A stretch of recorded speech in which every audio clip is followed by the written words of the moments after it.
نحمده ونصلي على رسوله الكريم أما بعد فأعوذ بالله من الشيطان الرجيم بسم الله الرحمن الرحيم قال الله تبارك وتعالى في كلامه المجيد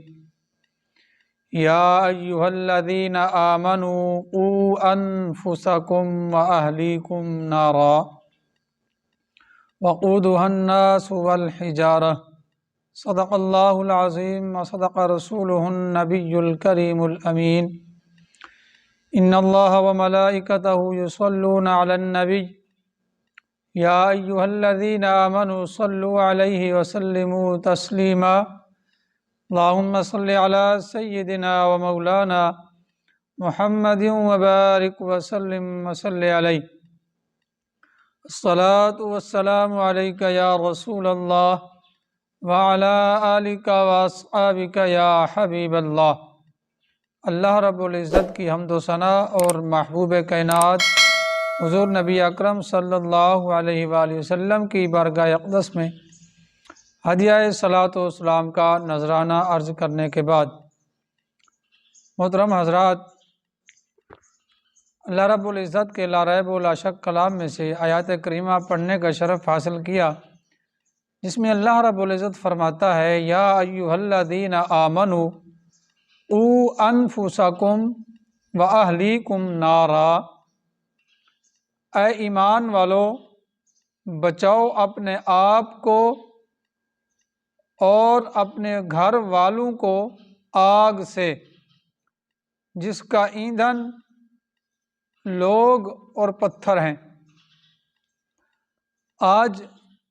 جس موضوع پر گفتگو کرنی ہے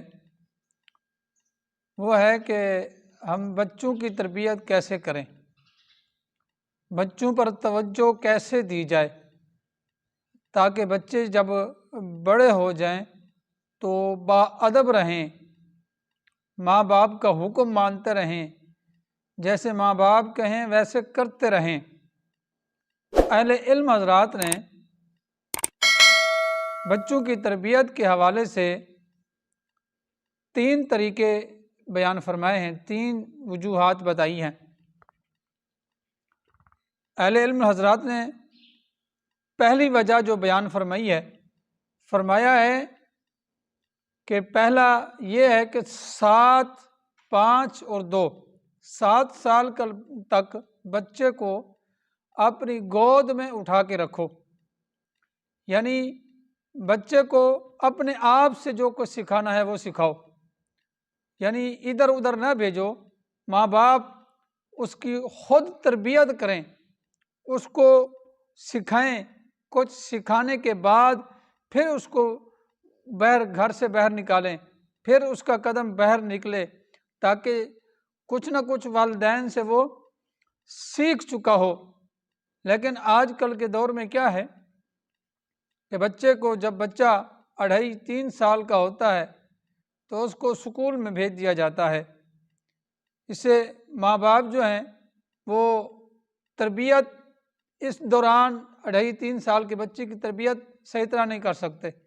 جب اس کو اسکول میں بھیج دیں گے، باہر اس کو بھیج دیں گے تو وہ پھر ماں باپ سے تو نہیں سیکھے گا، وہ پھر باہر کا جو ماحول ہے، باہر جو کچھ بھی ہے وہ کچھ وہ سیکھے گا۔ تو فرمایا کہ 7 سال تک بچے کو اپنی گود میں اٹھا کے رکھو، کیونکہ ماں کی جو گود ہے پہلی درسگاہ ماں کی گود ہے۔ بچے نے جو کچھ سیکھنا ہے بچپن میں وہ بچے سے ہی سیکھنا ہے، کیونکہ اسی ماں کی گود سے امام حسین رضی اللہ تعالی عنہ سیکھے ہیں، یہی ماں کی گود ہے۔ غوث اعظم رضی اللہ تعالی عنہ آپ نے یہاں سے تربیت حاصل کی ہے، گنج شکر بابا فرید آپ نے یہاں سے تربیت حاصل کی ہے۔ تو ماؤں کو چاہیے، والدہ کو چاہیے کہ بچے کی تربیت کریں، والدین دونوں مل کے بچے کی تربیت کریں۔ دوسرا اہل علم حضرات نے یہ بتایا ہے کہ بچے کو دوسرے 7 سال اس کو اپنا غلام بنا کے رکھیں، ان پر اپنے حکم صادر کریں، وہ کوئی فیصلہ کرنے میں اتنی ان کے پاس عقل نہیں ہوتی، ان کو پتہ نہیں ہوتا کہ میں نے کیا فیصلہ کرنا ہے کیا نہیں کرنا، ان کو یہ پتہ نہیں ہے کہ میری کون سی بات ٹھیک ہے کون سی نہیں ہے، تو ان کے فیصلے آپ خود کریں، ان کے اوپر اپنے احکام جو ہے وہ نافذ کریں۔ اور تیسرے نمبر پر فرمایا کہ تیسرے 7 سال اپنے بچے کو دوست بنا کے رکھیں، کیونکہ جب بچہ بڑا ہو جاتا ہے تو وہ پھر اپنے دوستوں کے اندر جو کچھ دیکھتا ہے وہی کچھ وہ سیکھتا ہے۔ اگر وہ باہر چلا جاتا ہے اپنے دوستوں سے جو کچھ سیکھے گا آپ کو وہ ناقابل برداشت ہوگا، آپ کہیں گے کہ یہ میرا بچہ یہ کیا سیکھ رہا ہے، یہ کون سی عادات اس کے اندر آ گئی ہیں۔ تو اسے آپ کو بہتر یہی ہے کہ آپ اس کو اپنا دوست بنائیں، آپ کے اندر جو اچھی عادات ہے وہ اس کے اندر ڈالیں۔ اب آج کل کے ماحول میں، آج کل کے معاشرے میں یہ ہے کہ والدین اپنی اولاد سے یہ توقع کرتے ہیں، یہ امید رکھتے ہیں کہ جو کام والدین کہتے ہیں ہم نہیں کرتے ہماری اولاد وہ کام کرے، یعنی جو اچھا کام دین کے مطابق ہم نہیں کر رہے، والدین نہیں کر رہے، وہ والدین کہتے ہیں ہماری اولاد وہ کام کرے۔ یعنی مثال کے طور پر والدین نماز نہیں پڑھتے، والدین کے اندر سوچ کیا ہے کہ میرے بچے نماز کیوں نہیں پڑھتے، وہ نماز پڑھیں، نماز پڑھنے کے لیے جائیں، مسجد میں جائیں یا گھر میں نماز پڑھیں۔ تو میرے بھائی میری بہنوں،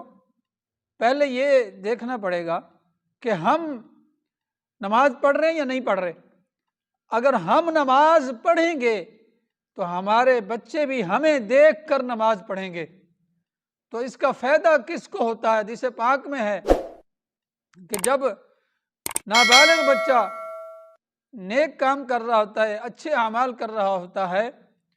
تو وہ تو گناہوں سے معصوم ہوتا ہے، گناہوں سے پاک ہوتا ہے،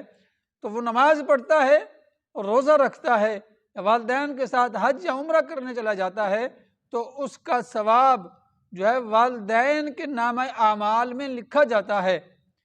2 فائدے ہوئے اس سے، ایک تو یہ کہ آپ کا بچہ آپ کو دیکھ کر نمازی بن جائے گا، اور دوسرا آپ کو فائدہ ہو رہا ہے کہ آپ کے نامہ اعمال میں نیکیاں لکھی جا رہی ہیں۔ تو اپنے بچوں کو نمازی بنانے کے لیے خود نمازی بنیں، کیونکہ یہ اکثر دیکھا جاتا ہے جب ماں باپ نماز پڑھ رہے ہوتے ہیں، والد مسجد میں جا رہا ہوتا ہے، تو وہ بچہ ضد کر جاتا ہے کہ میں نے بھی ساتھ جانا ہے، یا بچیاں ہوتی ہیں جب والدہ نماز پڑھنے کے لیے کھڑی ہو جاتی ہے تو وہ بھی آ کے چھوٹے چھوٹے جو بچیاں ہیں جو بچے ہیں وہ بھی کھڑے ہو جاتے ہیں نماز پڑھنے کے لیے۔ جب چھوٹے چھوٹے بچے کے اندر، بچوں کے اندر یہ عادت پیدا ہو جائے گی نماز پڑھنے کی، تو آپ خود سوچیں بڑے ہو کر وہ نمازی بنیں گے۔ اگر ہم یہ چاہتے ہیں ہماری اولاد نیک کام کرے، ہماری اولاد نیک بن جائے، تو اس سے پہلے یہ ہوگا کہ ہمیں اپنے آپ پر غور کرنا ہوگا، ہمیں اپنے آپ کو دیکھنا ہوگا کہ ہم کیا کر رہے ہیں۔ بچے جب چھوٹے ہیں تو یہ نہ سمجھے کہ بچے چھوٹے ہیں، یہ بڑے ہوں گے پھر ہم ان کی تربیت کریں گے، جب بڑے ہو جاتے ہیں پھر وہ آپ کی بات نہیں سنتے۔ جب چھوٹے ہوتے ہیں تو وہ سب کچھ دیکھ رہے ہوتے ہیں۔ ایک واقعہ میں آپ کو سناتا ہوں۔ حضرت سیدنا عمر فاروق رضی اللہ تعالیٰ عنہ کا دور ہے، 2 ماں باپ اپنے بیٹے کی شکایت لے کر آ جاتے ہیں، کہتے ہیں اے امیر المومنین، اس نے یہ جب گھر آیا ہے ہمارا بچہ، اس نے ایک ڈنڈا ماں کے سر میں مارا ہے، ایک ڈنڈا میرے سر میں مارا ہے۔ حضرت عمر فاروق سے یہ شکایت کر رہے ہیں، تو حضرت عمر فاروق رضی اللہ تعالیٰ عنہ نے اس بچے سے پوچھا کہ آپ نے یہ کام کیوں کیا ہے؟ تو اب دیکھنا، توجہ کرنی ہے آپ نے کہ اس بچے نے کیا جواب دیا۔ اس بچے نے کہا امیر المومنین، جب میں چھوٹا تھا تو انہوں نے مجھے اونٹ لے کر دیے اور کہا کہ یہ اونٹ تم نے جنگلوں میں لے جانے ہیں، اونٹ چرا کے لانے ہیں، تو میں نے ساری زندگی امیر المومنین میں نے ساری زندگی اونٹ ہی چرائے ہیں، اور جب میں اونٹوں کو لے کر نکلتا ہوں، جب اونٹ چر رہے ہوتے ہیں، جب وہ آپس میں لڑ پڑتے ہیں تو ایک ڈنڈا اس اونٹ کو مارتا ہوں، ایک ڈنڈا اس اونٹ کو مارتا ہوں، تو دونوں سائڈ پر ہو جاتے ہیں۔ تو مجھے تو یہی طریقہ آتا تھا، جب میں گھر آیا تو میرے والدین لڑائی کر رہے تھے، ایک ڈنڈا میں نے ماں کو مار دیا، ایک ڈنڈا میں نے والد کو مار دیا، تو یہ دونوں سائڈ پہ ہو گئے۔ اب دیکھیں کہ اس بچے کی تربیت نہیں کی گئی، اس بچے کو یہی پتا تھا کہ ڈنڈا مارنے سے جو ہے لڑائی ختم ہو جاتی ہے، کیونکہ اونٹ سائڈ پہ ہو جاتے ہیں، اس لیے میں ان کو بھی ڈنڈا مار دیتا ہوں۔ اب قصور والدین کا تھا، قصور بچے کا نہیں تھا۔ اولاد کی تربیت کرنے میں، اولاد کی پرورش کرنے میں ہمارا اپنا قصور ہوتا ہے۔ بعد میں ہم جا کر کسی امام صاحب سے، کسی مولانا صاحب سے، کسی پیر صاحب کے پاس چلے جاتے ہیں کہ ہمیں جو ہے تعویذ دے دیا جائے، ہمارے بچے کے لیے دعا کریں، ہمارے بچے کو سمجھائیں کہ یہ نماز نہیں پڑھتا، یہ نیک کام نہیں کرتا، یہ فلاں کام نہیں کرتا، اس کو جب ہم کوئی بات کہتے ہیں ہماری بات نہیں مانتا۔ تو میرے پیارے محترم، وہ آپ کی بات کیسے مانے؟ آپ نے وقت ضائع کر دیا ہے، آپ نے اس کا وقت بھی ضائع کیا، اپنا وقت بھی ضائع کیا ہے۔ کاش کہ آپ اس کو بچپن میں سنبھال لیتے، اس کے سامنے آپ اچھے کام کرتے، نیک کام کرتے، تاکہ آپ کو دیکھ کر وہ نیک کام کرتا، آج آپ کو یہ دن نہ دیکھنے پڑتے۔ دعا ہے کہ اللہ رب العزت ہم سب کو اپنی اولاد کی اچھی تربیت کرنے کی توفیق عطا فرمائے۔ اللہ رب العزت ہمیں نیک اعمال کرنے کی، نیک کام کرنے کی توفیق عطا فرمائے، تاکہ یہ دیکھ کر ہماری اولاد بھی نیک بنے، ہماری اولاد کے اندر اچھی عادات آ جائیں۔ وآخر دعوانا ان الحمد للہ رب العالمین۔